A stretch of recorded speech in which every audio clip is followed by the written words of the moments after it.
Personally, I think the Sony XB900Ns are the best mid-range ANC headphones out there right now. They offer a very complete package without any major compromises. But technically, the XB900Ns are a part of Sony's extra bass headphone lineup meant for bass heads who really like bass, hence the XB in their name. So if you're a bass head, you're probably wondering if you should get these or the Skullcandy Crusher 360s. So let's see which one's right for you. Now first off, the Skullcandy Crusher 360s retail for $300, whereas the Sony XB900Ns retail for $250. And when it comes to build quality and included accessories, those $50 really do make a big difference here. But if you want to pick up either of these headphones, they'll be linked down below. And if you want to learn more about either of these headphones, please watch their full reviews. So, like I mentioned earlier, that $50 price difference really does show between these two headphones when it comes to build quality and accessories. For starters, the XB900Ns come included with a carrying pouch, whereas the Crusher 360s come included with a hardshell carrying case. Now this carrying case is pretty large, but if you plan on constantly commuting with your headphones, then an included carrying case is always appreciated.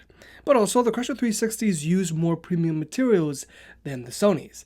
The ear cups and headband on the Crusher 360s have a soft touch feel to them, they have metal yokes, and the leatherette on these headphones doesn't feel half bad.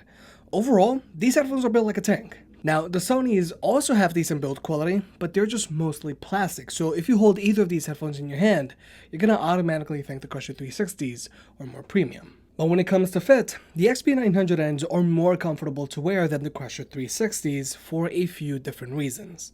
For starters, the Crusher 360's fiber materials make them significantly heavier than the XB900Ns, weighing in at a whopping 320 grams, whereas the Sonys weigh in at 250 grams.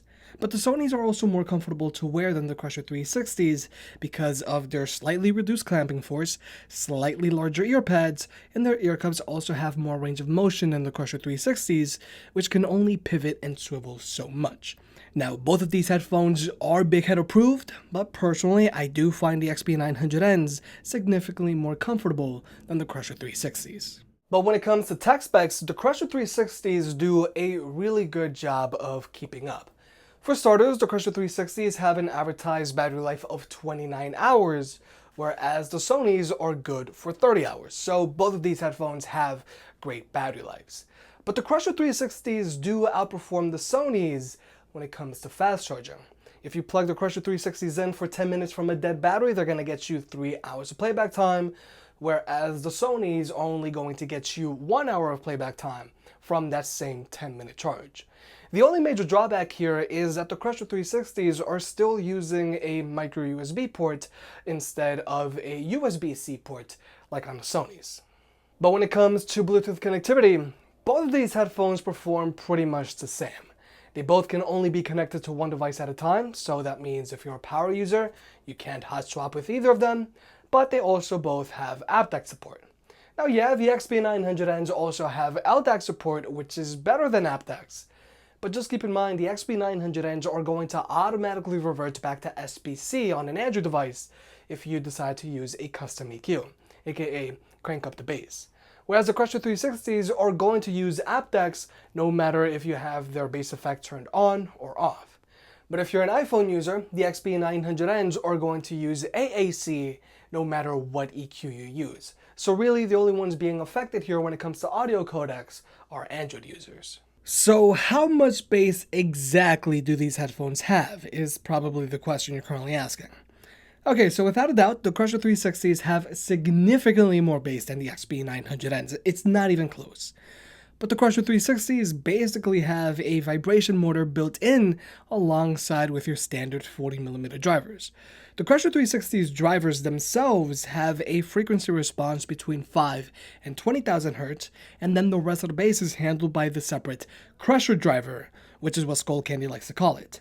Whereas the XB900Ns have a frequency response between 2 and 20,000 Hz, so all of the sound, including the bass, is handled by the XB900Ns drivers themselves. Now, I will admit, the Crusher 360s are a lot of fun to use, especially when you're listening to rap, EDM, if you're using them to watch movies, or using them to game with.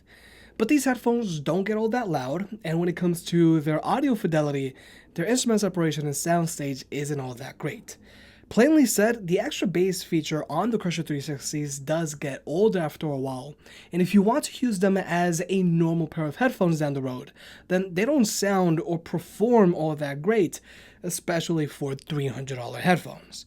Whereas the Sony's audio fidelity wise, they easily outperform the Crusher 360s, and they also get significantly louder. But also through Sony's app, you can make them sound however you want. So if you want, you can have a bass-heavy EQ ready for when you just want to listen to music, and then you can have a more relaxed EQ for when you just want to listen to a podcast or watch a movie with your headphones.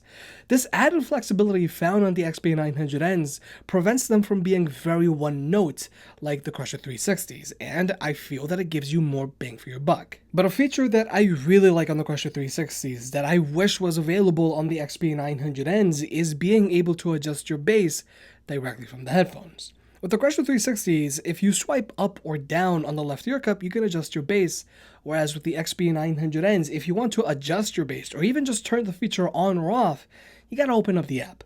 So personally, I do wish we could use the custom button on the Sonys to toggle between preset EQ settings. But like I mentioned earlier, the XB900Ns also give you more bang for your buck than the Crusher 360s because they have overall more features that are actually useful. For starters, the XB900Ns have active noise cancellation that's actually worth using. Now, even though the Crusher 360's more premium materials do a better job of passively blocking out noise than the XB900N's all-plastic body, once ANC is turned on, the XB900Ns do a much better job of isolating you from the outside world.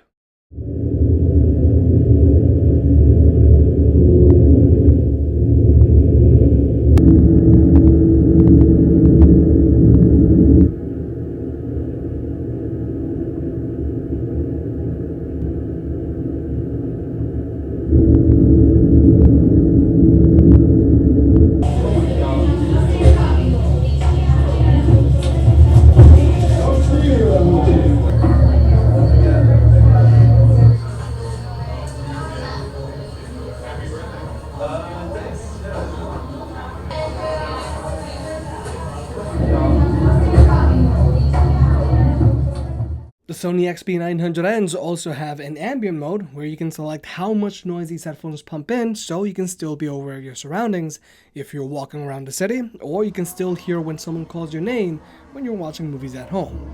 And this is something that the Crusher 360s simply just don't have. And it is pretty hard to ignore since these still are a pair of $300 Bluetooth headphones. So overall, even if you are a bass head who really likes bass, I still think you're better off just picking up the Sony XB900Ns because they truly give you more bang for your buck, all while still giving you more than enough bass to keep you happy.